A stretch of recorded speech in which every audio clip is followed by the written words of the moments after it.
નમન કરીએ છીએ. કઈ રીતે? નમામિ યમનામહમ સકલ સિદ્ધિ હેતુમ મુદા. સકલ સિદ્ધિના હેતુ રૂપ એવા શ્રી યમુનાજીને હર્ષપૂર્વક નમન કરીએ છીએ. નમામિ યમુના, નામ જ યમુના છે. યમ ઉના, ઉના એટલે નાના બેન. જે યમુના નાના બેન એ યમુના. જાકો નામ યમુના હૈ વહાં યમ ના હૈ. જ્યાં યમુના છે ત્યાં યમને ના છે, ત્યાં યમનો પ્રવેશ નથી. યમુના નાના બેન છે. એટલા માટે જ જયારે આધ્યાત્મિક સ્વરૂપ બતાવવામાં આવ્યું કે જયારે એ સૂર્યનારાયણ અને એનામાંથી આવતા એ પ્રવાહ કલિંદ મસ્તક પર પડે છે અને જે વહે છે, તો યમુના બેન છે. કારણ સૂર્યના પુત્ર. જયારે સંજ્ઞા અને આદિની જે કથા છે પ્રસિદ્ધ છે, એમાં નથી જતો, પણ એમના યમુના બહેન છે.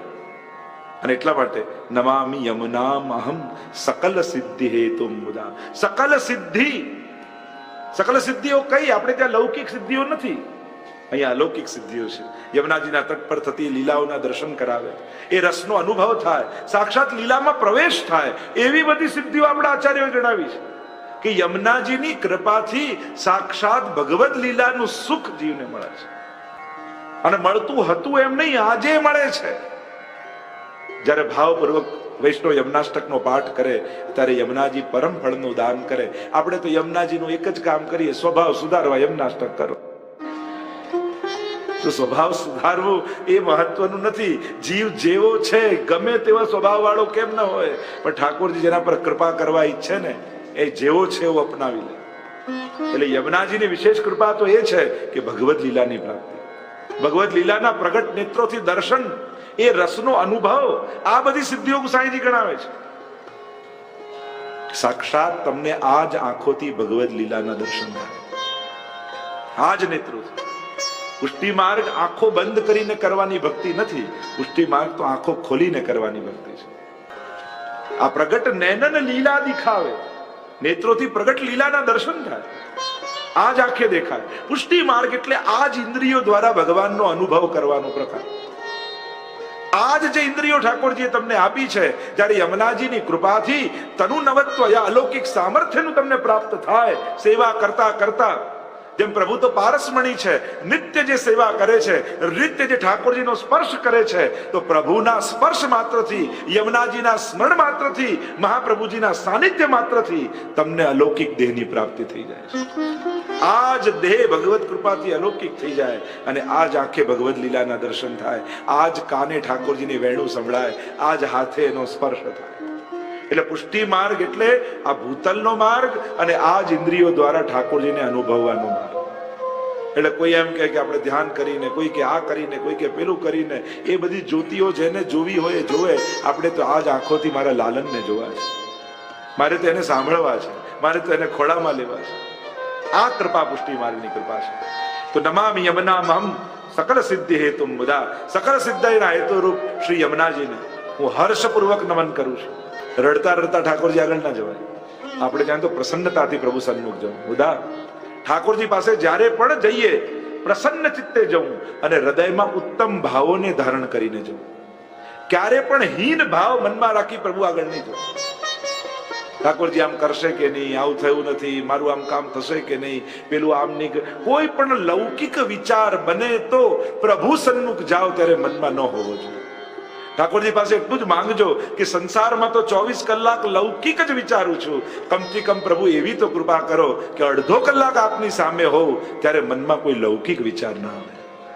પ્રભુ એવી કૃપા કરો. આપની પાસે હોઉં ત્યારે આપનો થઈને આપની પાસે રહો.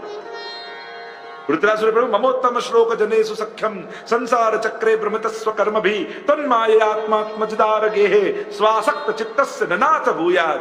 અને ત્યાં ગુસાઈજી આદિ ટીકામાં કહે છે કે વૃત્રાસુર કહે છે કે જ્યારે આપણે મળવા હું તૈયાર હોઉં ત્યારે મળજો. જ્યારે મારું ચિત્ત સંસાર આસક્ત હોય ત્યારે પ્રભુ ના આવતા, નહીં તો આપનો આનંદ નહીં માણી શકું, આપને નહીં સુખ આપી શકીશ ને આપનો આનંદ માણી શકીશ. જ્યારે હું પૂરી રીતે આપને મળવા તૈયાર હોઉં ત્યારે મારી નિકટ આવજો. મુદા પ્રસન્નતાપૂર્વક પ્રભુ સન્મુખ જવું. સકલ સિદ્ધિના હેતુરૂપ આજ નેત્રોથી પ્રગટ લીલાના દર્શન કરાવનારી એવી દિવ્ય સિદ્ધિઓને આપનારી યમુનાજીને નમન કરીએ છીએ. અને જીવ એનાથી વધારે કંઈ જ કરવા સમર્થ નથી. તકલીફ માણસની એ છે કે કોઈ 50 રૂપિયા આપે અને 50 વાર થેન્ક યુ કહી દઈએ, પણ જેને આખી જિંદગી આપી છે એને દિવસમાં એક વાર પણ થેન્ક યુ નથી કહ્યું. મદદ કરનારને, હેલ્પ કરનારને કેટલી વાર થેન્ક યુ કહીએ, પણ એને મદદ કરવા પ્રેર્યો એ ઠાકોરજીને ક્યારે યાદ ન કરે. દરેકના મૂળમાં ઈશ્વર છે. આ તમે જે સુખ ભોગવો છો બધાના મૂળમાં. ગમે તેટલી મોંઘી ગાડી લાવો પણ હાથ પગ ભગવાને આપ્યા તો એની કિંમત છે. ગમે તેટલું સારું ટીવી લાવો પણ ભગવાને આંખો આપી તો એની કિંમત છે. ભગવાને જીવન આપ્યું તો આ બધું છે. અને એટલા માટે દરેક ઉપકારના મૂળમાં પરમાત્મા છે, ક્યારે ભૂલવું નહીં.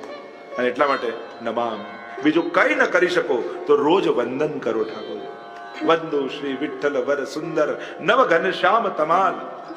ભગવતીઓ વંદન કરે છે. વંદન પણ ભક્તિ છે. ન મન એને આપી દેવું એટલે નમન થઈ જાય.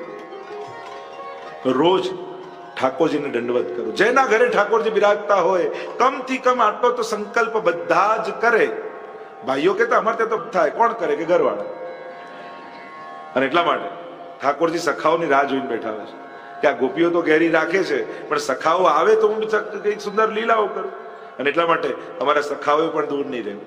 મને કાલે આનંદ થયો, સુરેખાબેને સરસ ભાઈઓને પણ કીર્તન ગાતા કરી દીધા છે અને એવા સુંદર આશ્રયનું પદ ને બધાએ ગાયું. તો આનંદનો વિષય છે. ઠાકોરજીને સખાઓની ઈચ્છા હોય છે. અને એટલા માટે ઘરે બિરાજતા ઠાકોરજીના બીજું વધારે કંઈ ન કરી શકો તો ચરણસ્પર્શ કરવાનો આગ્રહ, દંડવત કરવાનો આગ્રહ જરૂર.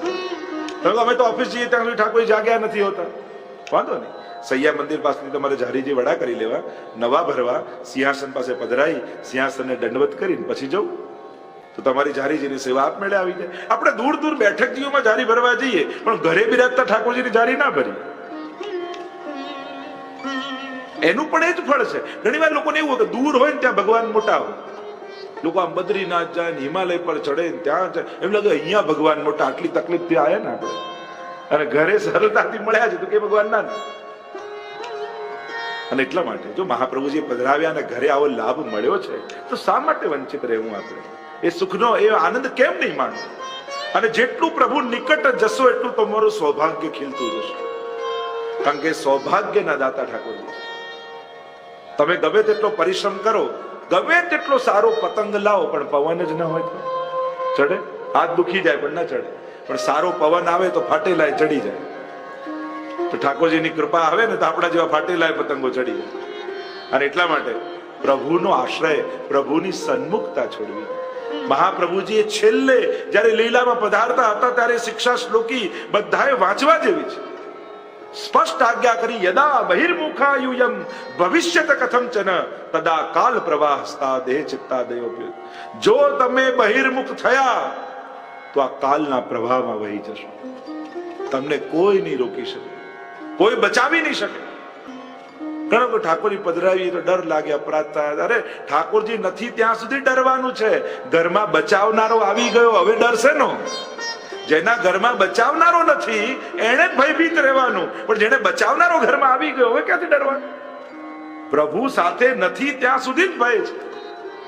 પછી તો દેવ વ્રતાદ્યાતિરથૈસ્તિમિંગલૈ દુરત્યયમ કૌરવ સૈન્ય સાગરમ કૃત્વા તરન વત્સ પદમ સ્મયત પ્લવા.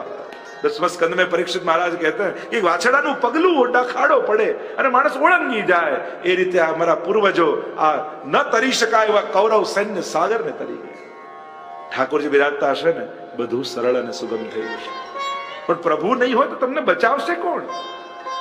તમારા જીવનમાં તમને બચાવનારું કોણ? બતાવો. કોણ એવો સમર્થ જે તમને બચાવી શકે વિપત્તિમાંથી, સંકટમાં? મદદ કરી શકશે, બચાવી કોઈ નહીં શકે. અને કોઈની મદદ ગેરંટી નથી આપતી કે આ સુખી થશે, આ બચી જ જશે અને કઈ નહીં થાય.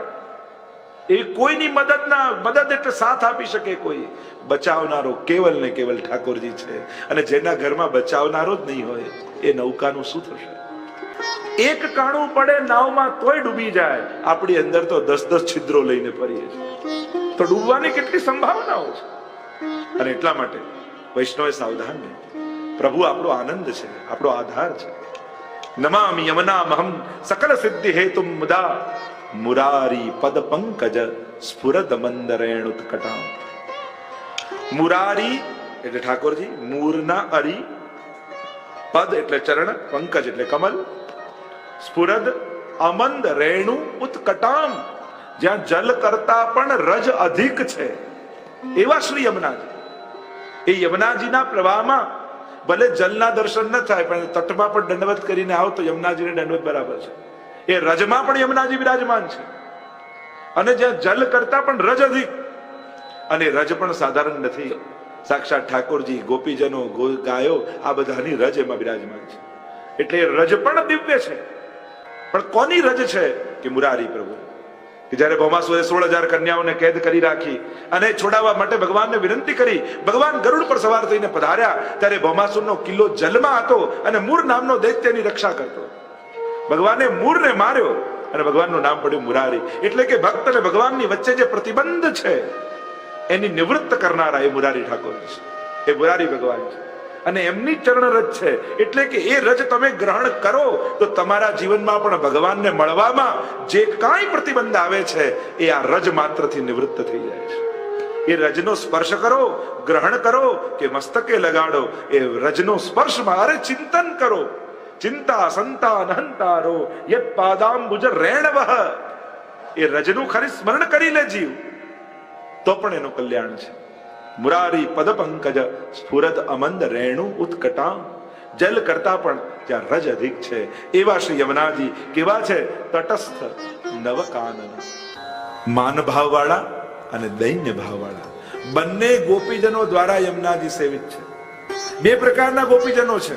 એક છે દૈન્ય ભાવ વાળા સ્વકીયાજનો, એક છે માન ભાવ વાળા પરકીયાજનો.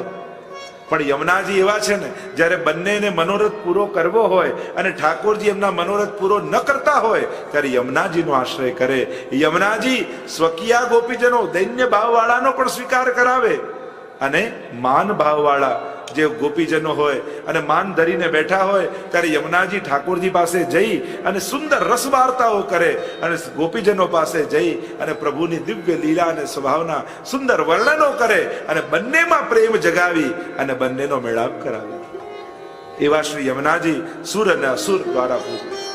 ભગવાનને પણ સુર પૂજે છે પણ અસુરો નથી પૂજતા. પણ અહીંયા તો દૈન્ય ભાવ અને માન ભાવ વાળા ગોપીજનોની વાત.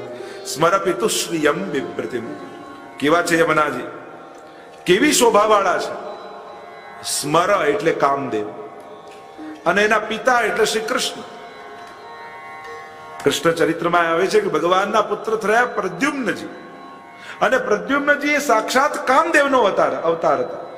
કે મહાદેવજી આ ત્રીજું લોચન ખોલ્યું અને કામદેવ મોહિત કરવા આવેલો એને ભસ્મ કરી દીધો. અને એટલા માટે કામદેવનું એક નામ છે અનંગ. એને કોઈ શરીર નથી. અને એટલા માટે જ્યારે પત્ની એની રડતી રડતી આવીને કહેવા લાગી કે મારા પતિ મને ક્યારે મળે, તો કહ્યું જબ જદુ બંસ કૃષ્ણ અવતારા કૃષ્ણ તનય હોહી પતિ તોરા. જ્યારે કૃષ્ણ અવતાર થશે ત્યારે તારા પતિ એમના પુત્ર રૂપે આવશે. તો આ પ્રદ્યુમ્નજી છે અલૌકિક કામદેવનો અવતાર છે. અને કામો હરિ દિદૃક્ષય. ભગવત દર્શનની ઈચ્છા એ જ કામ છે. ભક્તોનો કામ, ભક્તોના ધર્મ અર્થ કામ અને મોક્ષ કંઈક જુદા છે. અને એટલા માટે આ પ્રદ્યુમ્નજી સાક્ષાત અલૌકિક કામદેવનો અવતાર. એટલા માટે જ એમના જન્મ દિવસે વસંત પંચમી કળશનું પૂજન થાય. વસંત ઋતુ એ સમય શરૂ નથી થયો પણ છતાં વસંત પંચમી પૂજન થાય. અલૌકિક કામદેવના અવતાર પ્રદ્યુમ્નજીનો એ પ્રાગટ્ય દિવસ છે. અને એટલા માટે કહું કે યમુનાજી કેવા છે કે સ્મર એટલે કામદેવ, પિતુ એટલે પિતા શ્રી કૃષ્ણ, શ્રીયમ બિભ્રતિમ એની શોભાને ધારણ કરવા વાળા એવા શ્રી યમુનાજી છે. સાક્ષાત પ્રભુ રૂપ છે. સાક્ષાત આબેહૂબ શ્રી કૃષ્ણ રૂપ શ્રી યમુનાજી છે.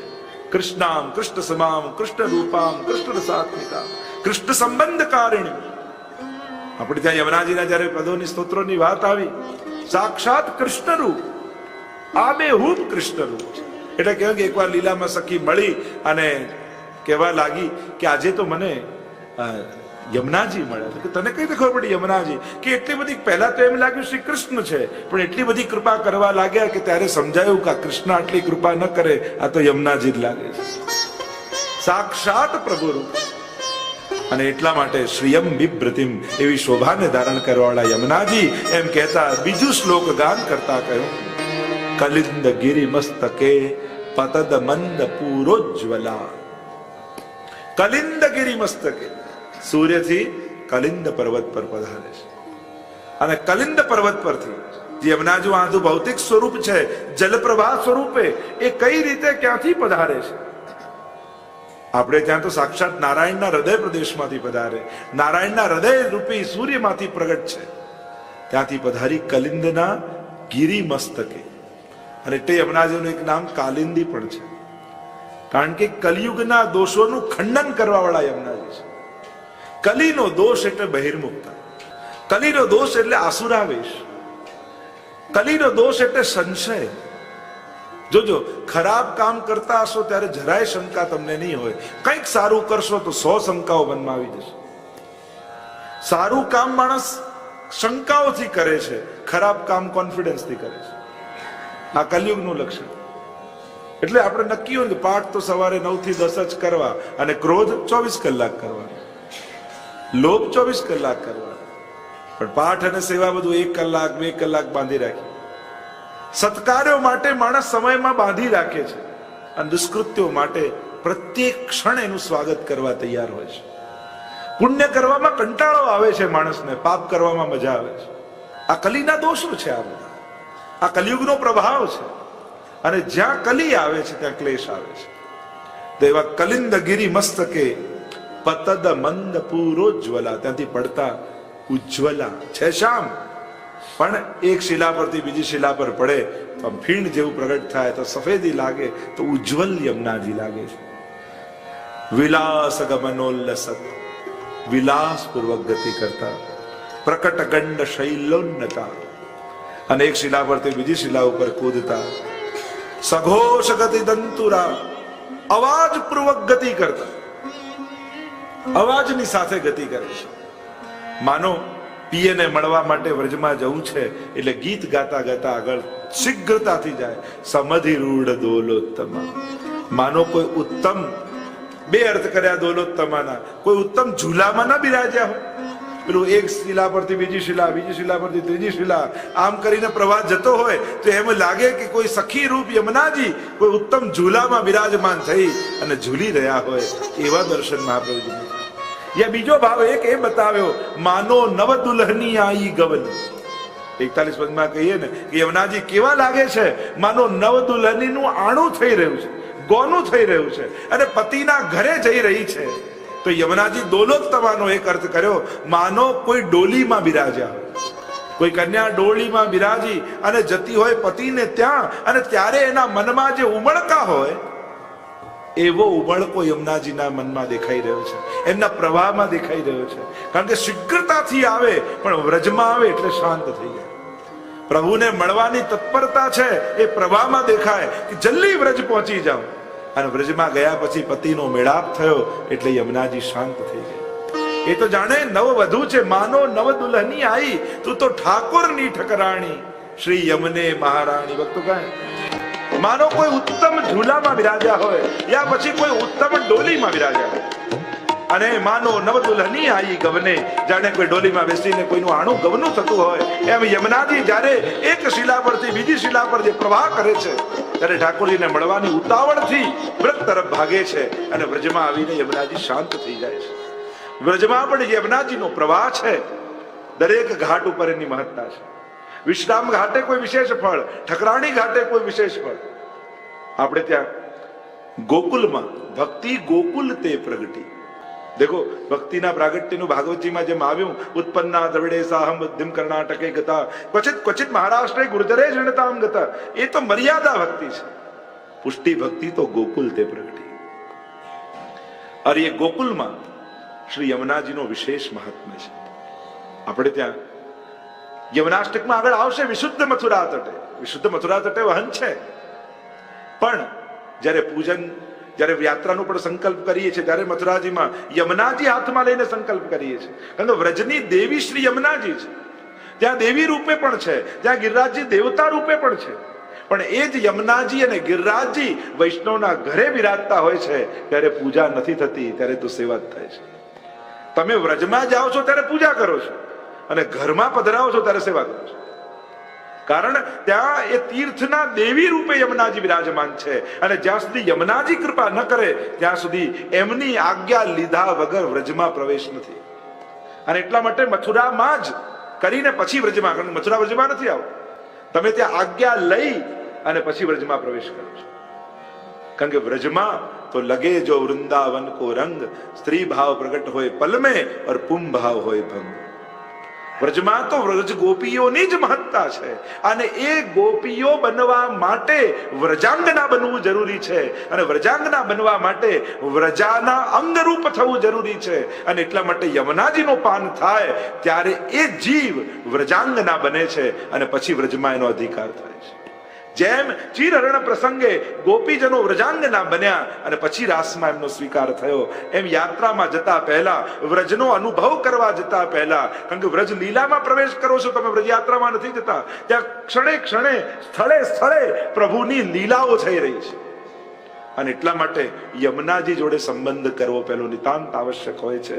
જેમ યમુનાજીની કૃપાથી ગોપીઓને રાસમાં પ્રવેશ મળ્યો છે, એમ હાથમાં યમુનાજી લઈને તમે સંકલ્પ કરો છો વ્રજયાત્રા સમયે, આમ કરીશ, આમ કરીશ, આમ કરીશ, આમ, આ બધા નિયમો લો છો. અને પછી યમુનાજીનો સ્નાન પાન આચમન જ્યારે થાય અને આચમન દ્વારા યમુનાજી તમારી અંદર પ્રવેશ કરે, અને પ્રવેશ કરે તો પ્રવેશ નથી કરતા, સ્મર શ્રમ જલાણુ ભી સકલ ગાત્ર જય સંગમ, તમારા સકલ ગાત્રો સાથે ઠાકોરજીનો સંગમ કરાવે છે. અને ત્યારે આ દેહ અલૌકિક સંપાદન કરી આપે અને અલૌકિક દેહ લઈ જ વ્રજમાં પ્રવેશ થઈ શકે છે. લૌકિક દેહથી વ્રજમાં પ્રવેશ ન થાય. ફરી આવવું જુદી વાત છે, પણ વ્રજમાં જવું જુદી વાત છે. વ્રજ યાત્રા કોઈ જુદી વાત છે. બાકી તો વ્રજમાં ટિકિટ કપાવીને બધાય પહોંચી શકે, પણ વ્રજ રસનો અનુભવ કરીને આવવો હોય તો વ્રજાંગના બનવું. સકલ ગાત્ર જય સંગમ, તનુ નવત્વની આ અલૌકિક સામર્થ્યની પ્રાપ્તિ કરી, અલૌકિક દેહની પ્રાપ્તિ કરી કે જે દેહનો રોમ રોમ ભગવત સંબંધી થયો.